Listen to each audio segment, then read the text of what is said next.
اردو کہانی میں خوش آمدید۔ آج ہم آپ کو سیدنا ابراہیم علیہ السلام اور سیدنا اسماعیل علیہ السلام کا قصہ سنائیں گے۔ عظیم قربانی۔ بقرعید کے دن قریب آ چکے تھے اور ہر طرف گہما گہمی تھی۔ روزانہ کسی نہ کسی کے گھر گائے، بکرا یا دمبا آ رہا تھا۔ ہمارا بکرا تو بڑا صحت مند ہے، ابو پورے 50,000 روپے کا لائے ہیں۔ عادل اور عرفان کا بکرا تو دبلا پتلا کمزور سا ہے۔ راہیل اور جویریہ نے پڑوسیوں کے بکرے پر تنقید کرتے ہوئے کہا۔ خلیق صاحب چائے کی چسکی لیتے ہوئے اپنے بچوں کی باتیں خاموشی سے سن رہے تھے۔ معاشرے میں یہ رجحان عام ہو چکا تھا۔ لوگ قربانی کی جانور اللہ تعالیٰ کی رضا کے بجائے مقابلے کے اور ناک کے لیے لا رہے ہیں۔ ہمارا جانور زیادہ بڑا ہے، زیادہ صحت مند ہے، لوگوں میں ہماری واہ واہ ہو جائے گی، اور اب تو یہ بیماری ان کے گھر تک پہنچ گئی ہے۔ راہیل اور جویریہ کی باتوں نے خلیق صاحب کو تشویش میں مبتلا کر دیا۔ دوسرے دن دفتر سے واپسی پر خلیق صاحب نے بکرے کے لیے چارہ لیا اور گھر پہنچ گئے۔ راہیل اور جویریہ کے پاس تو ان دنوں بکرے کی دیکھ بھال کے سوا اور کوئی کام ہی نہ تھا۔ منہ ہاتھ دھو کر خلیق صاحب راہیل اور جویریہ کے پاس گئے اور پوچھا، ہاں بھائی، آپ کے بکرے میں کے کیا حال چال ہیں؟ دونوں نے کہا، ہاں ابو، ہمارا بکرا تو ٹھیک ٹھاک ہے۔ اچھا بچوں، یہ بتاؤ ہم یہ قربانی کیوں کرتے ہیں؟ راہیل اور جویریہ نے ایک دوسرے کی طرف دیکھا اور اپنی لا علمی کا اعتراف کرتے ہوئے بولے، نہیں ابو، ہمیں کچھ نہیں پتا، بس ہر سال عید پر ہم مسلمان قربانی کرتے ہیں۔ ہم یہ قربانی کرتے کیوں ہیں آخر؟ ابو بولے۔ تو جویریہ نے کہا، ابو آپ بتائیں نا۔ ہاں بیٹا، آج میں تم کو یہی بتاؤں گا کہ ہم مسلمان ہر سال قربانی کیوں کرتے ہیں۔ آپ نے سیدنا ابراہیم علیہ السلام کا قصہ تو پڑھا ہی ہوگا، جب سیدہ ہاجرہ اور حضرت اسماعیل علیہ السلام کو آپ ایک میدان میں چھوڑ آئے تھے اور وہیں حضرت اسماعیل علیہ السلام بڑے ہو گئے۔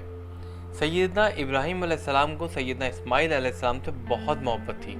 سیدنا ابراہیم علیہ السلام کبھی کبھی ان سے ملنے بھی جایا کرتے تھے اور ساتھ ہی ضروریات زندگی کی چیزیں بھی انہیں پہنچاتے اور سیدنا اسماعیل علیہ السلام کو نصیحتیں بھی کرتے۔ اسی دوران سیدنا ابراہیم علیہ السلام نے خواب دیکھا کہ وہ اپنے پیارے بیٹے سیدنا اسماعیل علیہ السلام کو ذبح کر رہے ہیں۔ کیونکہ نبی کے خواب سچے ہوتے ہیں اور اس میں کسی قسم کا شک و شبہ نہیں ہوتا۔ یہ سیدنا ابراہیم علیہ السلام کے لیے ایک بہت بڑا امتحان تھا۔ ایک تو بڑھاپے میں اولاد کی نعمت ملی، پھر اس کو تنہا چھوڑ دینے کا حکم دے دیا گیا۔ آپ نے اللہ تعالیٰ کے حکم کی تعمیل کی، اور اب جب کہ اسماعیل علیہ السلام جوانی کی حدود میں قدم رکھ چکے تھے اور کام کاج میں اپنے والد کا ہاتھ بٹانے کے قابل ہو چکے تھے، تو حکم دیا جا رہا تھا کہ اب اپنے بیٹے کو اپنے ہی ہاتھوں سے ذبح کر دو۔ لیکن سیدنا ابراہیم علیہ السلام کے لیے اپنے رب کے حکم سے بڑھ کر کچھ بھی نہیں تھا۔ آپ ذرہ برابر بھی نہیں ہچکچائے اور اللہ تعالیٰ کے حکم کے لیے فوراً تیار ہو گئے۔ جی کیا سیدنا ابراہیم علیہ السلام نے اپنے بیٹے کو ذبح کر دیا؟ راہیل نے بےتابی سے پوچھا۔ بھائی واقعہ تو پورا سن لو، خلیق صاحب نے تحمل سے جواب دیا۔ تو سیدنا ابراہیم علیہ السلام نے اپنے بیٹے اسماعیل علیہ السلام کو اپنا خواب سنایا اور پوچھا کہ بیٹا تمہاری اس بارے میں کیا رائے ہے؟ یہ بیٹا کوئی عام بیٹا تو تھا نہیں، اللہ تعالیٰ کے خلیل سیدنا ابراہیم علیہ السلام کا بیٹا اور خود بھی نبی اور نبیوں کے سردار حضرت محمد صلی اللہ علیہ وسلم کے دادا جان تھے۔ تو کہنے لگے، بابا جان آپ وہ کام کیجئے جس کا آپ کے رب نے آپ کو حکم دیا ہے، اور اللہ تعالیٰ نے چاہا تھا آپ مجھے صبر کرنے والوں میں سے پائیں گے۔ سیدنا ابراہیم علیہ السلام نے ایک تیز دھار والی چھری اپنے ساتھ لی اور سیدنا اسماعیل علیہ السلام کو لے کر وادی مکہ سے وادی منی کی طرف روانہ ہو گئے۔ ابھی آپ راستے ہی میں تھے کہ شیطان نے آپ کو آ کر بہکانا چاہا اور کہنے لگا، ابراہیم تم اس عمر میں جبکہ تمہیں اپنے نوجوان بیٹے کی اشد ضرورت بھی ہے، محض اللہ تعالیٰ کے حکم کی تعمیل کرتے ہوئے اس کو ذبح کرنے جا رہے ہو؟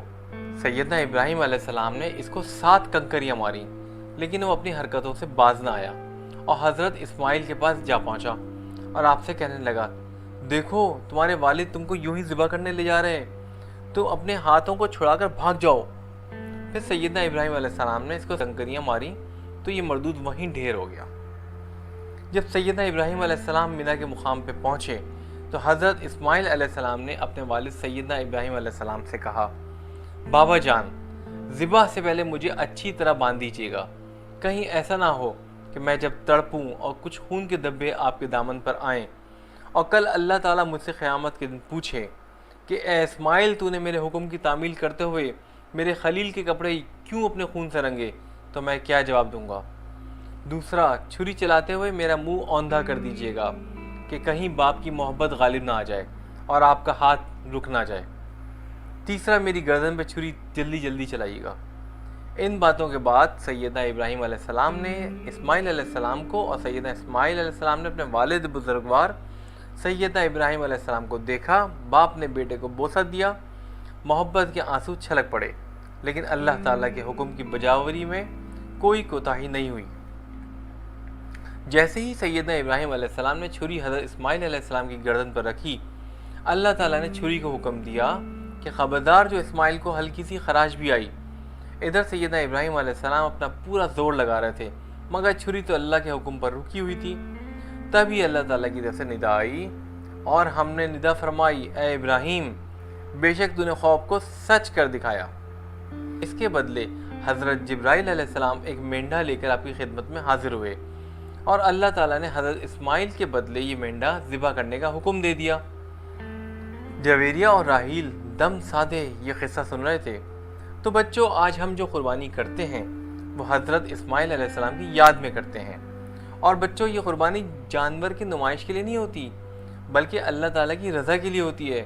اگر فرض کرو کوئی کمزور جانور کی قربانی کرے لیکن خلوص کے ساتھ، تو یہ اللہ تعالیٰ کو زیادہ پسند ہے، بجائے اس کے کہ کوئی مہنگا جانور خرید کر لائے اور اس کی نیت یہ ہو کہ لوگ واہ واہ کریں گے۔ تو ایسی قربانی اللہ تعالیٰ کو پسند نہیں، اور اللہ تعالیٰ ریاکاروں کو پسند نہیں فرماتا۔ تو بچوں، آئندہ کبھی بھی اپنے قربانی کی جانور کا دوسرے کے قربانی کی جانور سے موازنہ نہیں کرنا، بلکہ صرف اللہ تعالیٰ کی رضا کے لیے قربانی کیا کریں۔